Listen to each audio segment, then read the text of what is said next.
අපි ඉංග්‍රීසි භාෂාවේ අක්ෂර මාලාව ඇල්ෆබෙට් එකේ ඉඳලම ඉගෙන ගන්න බලාපොරොත්තු වෙනවා. එහෙනම් අපි බලමු ඇල්ෆබෙට් එක ගැන.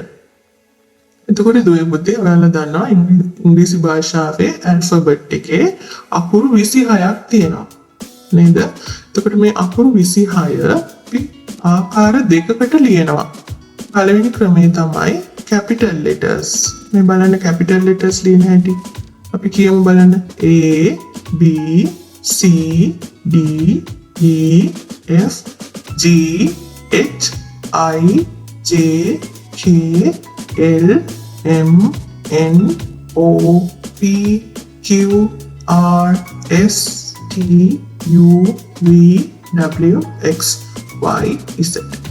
ඒ විදිහට capital letters ලියනවා. ඊළඟට simple letters ලියන්නේ වෙනත් විදිහකට.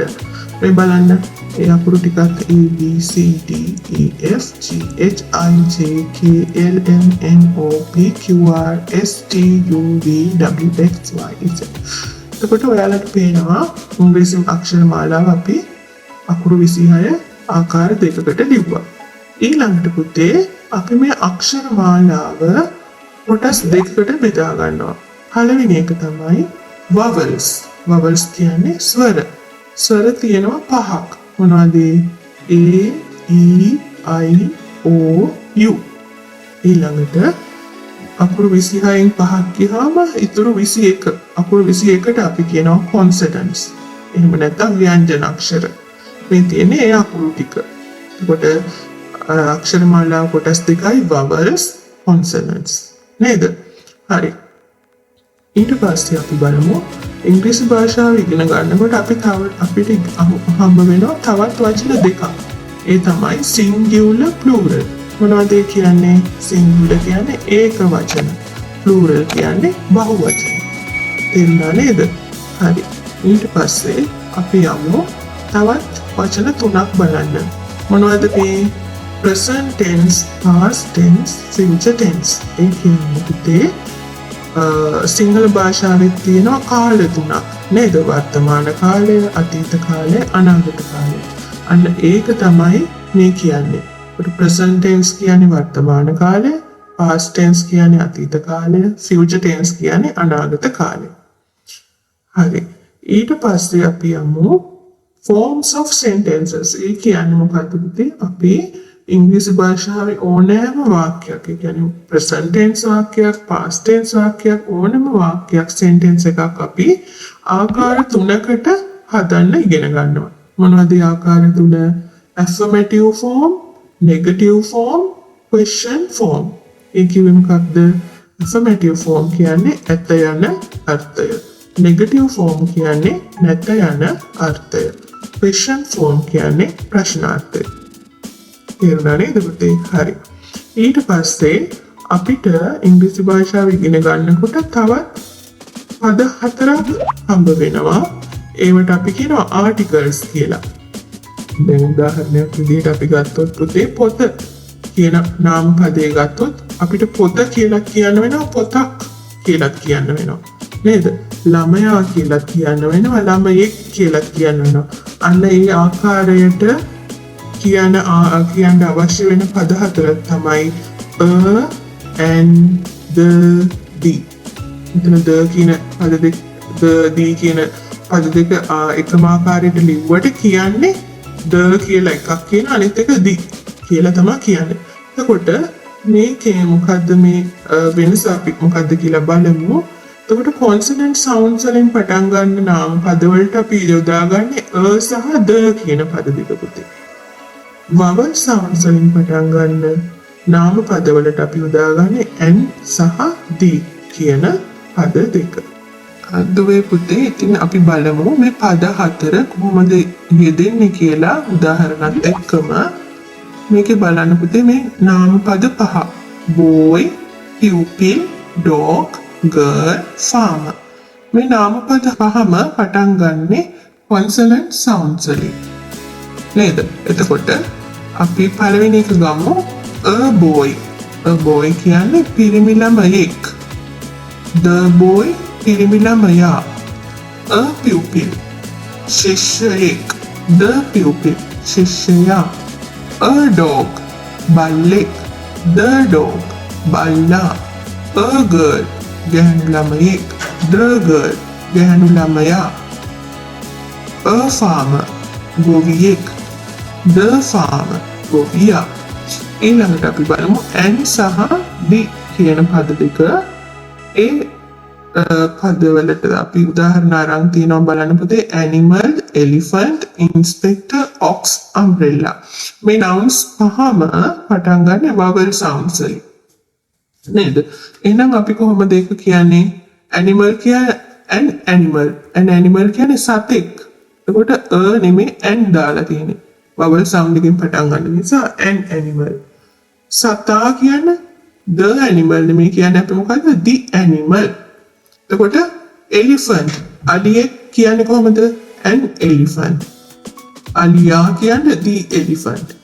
පරීක්ෂකවරයෙක් an inspector. පරීක්ෂකවරයා the inspector.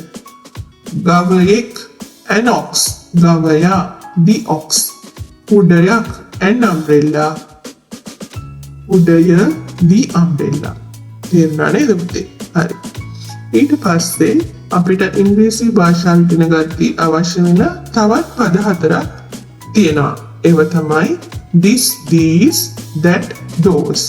එතකොට ඒකෙත් singular plural කියලා වෙන් කරලා තියෙනවා. singular පද දෙක තමයි this, that කියන එක. plural පද දෙක තමයි these, those කියන පද දෙක. මේකෙදි පුතේ this, these පද දෙක යොදාගන්නේ ළඟ ඇති දේවල් ගැන කියන්න. that, those පද දෙක යොදන්නේ දුර ඇති දේවල් ගැන කියන්න. උදාහරණයක් වශයෙන් මේ පොත කිව්වොත් this book. මේ පොත් කිව්වොත් these books කියලා තමයි කියන්නේ. ඈත තියෙන එකක් ගැන කියනවා නම් that book. අර පොත. ඈත තියෙන ගොඩක් ගැන කියනවා නම් those කියන පදය those books කියලා තමයි යොදාගන්නේ. එතකොට this, these, that, those කියන පද හතර ගැන ඔයාලට පැහැදිලි ඇති. ඊළඟට පුතේ අපි ඊළඟ පියවරට යමු. ඒකෙදී ඉංග්‍රීසි භාෂාව ඉගෙන ගන්නකොට අපිට ඉතාමත් වැදගත් වෙන ඉතාමත් ප්‍රයෝජනවත් වෙන දෙයක් තමයි pronoun. pronoun කියන්නේ පුතේ සර්වනාම. සර්වනාම. ඒකට pronoun කියන එකෙත් අපි කොටස් දෙකක් බෙදාගෙන තියෙනවා singular, plural. ඒකේ බලමු මොනවද තියෙන්නේ කියලා. I, we, you, he, they, she, they, it, they. එතකොට I කියන්නේ මම, ඒකේ plural එක we. You කියන්නේ ඔබ, plural එක you. ඔබලා කියන තියුමයි. මම, අපි, ඔබ, ඔබලා. he කියන්නේ ඔහු, they කියන්නේ ඔවුන්. she කියන්නේ ඇය, they කියන්නේ ඔවුන්. it කියන්නේ ඌ. එහෙම නැත්නම් සතෙකුටත් කියන්න පුළුවන්. එහෙම නැත්නම් ද්‍රව්‍යයක් මොන හරි ප්‍රාණවාචී නාම පදයකටත් අපි it කියලා යොදන්න පුළුවන්. ඌ, ඒක කියන එක. ඒකට ඒකේ plural එක තමයි they. එහෙම නැත්නම් ඒවා ඔවුන් කියන එක තමයි they කියන පදයෙන් අර්ථවත් වෙන්නේ. ඊළඟට දුවේ පුතේ අපි ඉංග්‍රීසි භාෂාවෙන් නම් ලියන ආකාරය පොඩ්ඩක් ඉගෙන ගනිමු. ඒ කියන්නේ ඉංග්‍රීසි වචන නෙමෙයි සාමාන්‍යයෙන් කෙනෙකුගේ නමක්, ගමක නගරයක නමක් ලියන ආකාරය තමයි මෙතන ඉගෙන ගන්න.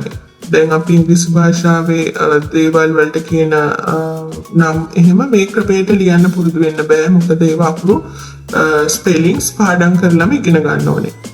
එතකොට අපි බලමු උදාහරණයක් විදිහට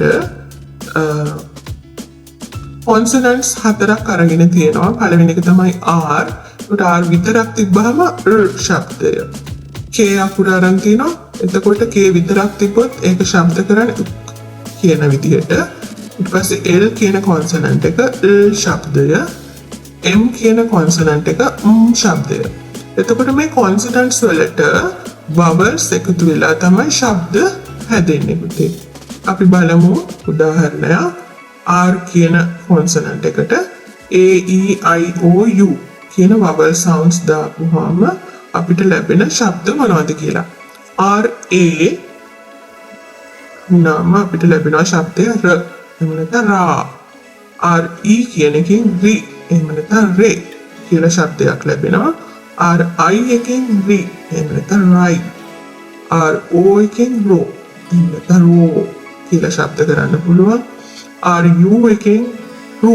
එහෙම නැත්නම් ර කියන ශබ්දය සෑදෙනවා. ඊළඟට K කියන කොන්සනන්ට් එකට vowel sounds දාමු.